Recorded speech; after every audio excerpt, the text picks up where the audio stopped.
রাস্তা দিয়ে যাইতে সমস্যা, রাস্তাটা পাকা করলে তো আর ব্যথা পাবো না, পড়বো না, পিছলা খাবো না। 15-16 বছরে এই রাস্তার কোনো উন্নয়ন হয় নাই।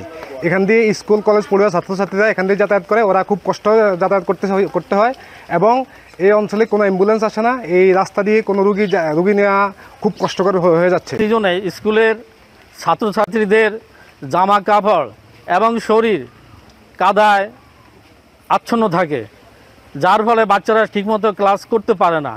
আর শুকনার সিজনে যেহেতু রাস্তার ইটগুলো পাউডার হয়ে গেছে, ওদের জামা কাপড়ে লাগে, এতে ওরা বিভিন্ন ধরনের রোগে আক্রান্ত হয়। মানুষের যাতায়াতে খুব কষ্টকর। আমরা একজন রুগী নিয়ে যাইতে হইলেও খুব কষ্ট।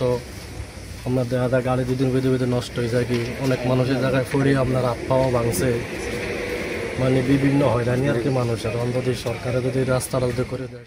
এই রাস্তার সাথে সম্পৃক্ত আছে কমপক্ষে 50,000 মানুষ, যারা বাচ্চারা স্কুল কলেজে যেতে পারে না এবং অ্যাম্বুলেন্স এই অঞ্চলে আসে না, এমনকি বিয়ে শাদিতে পর্যন্ত এফেক্ট হচ্ছে এই রাস্তার কারণে।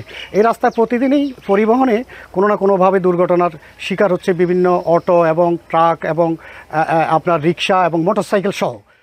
এই রাস্তাটি দীর্ঘদিন যাবৎ মেনটেন্যান্স আমরা করতে পারি নাই, আমাদের বিভিন্ন সময় ফান্ডের প্রবলেম থাকে।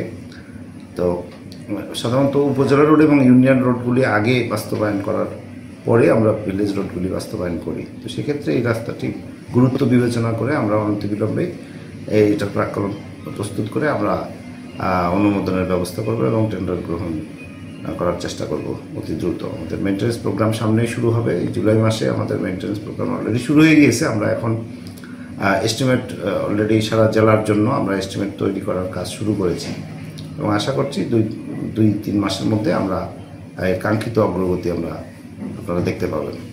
বান্ডেল থাকলে প্রতি সেনমানিতে টাকা বাঁচবে। বিকাশ সেনমানি বান্ডেল কিনে জিতুন প্রতি লেনদেনে।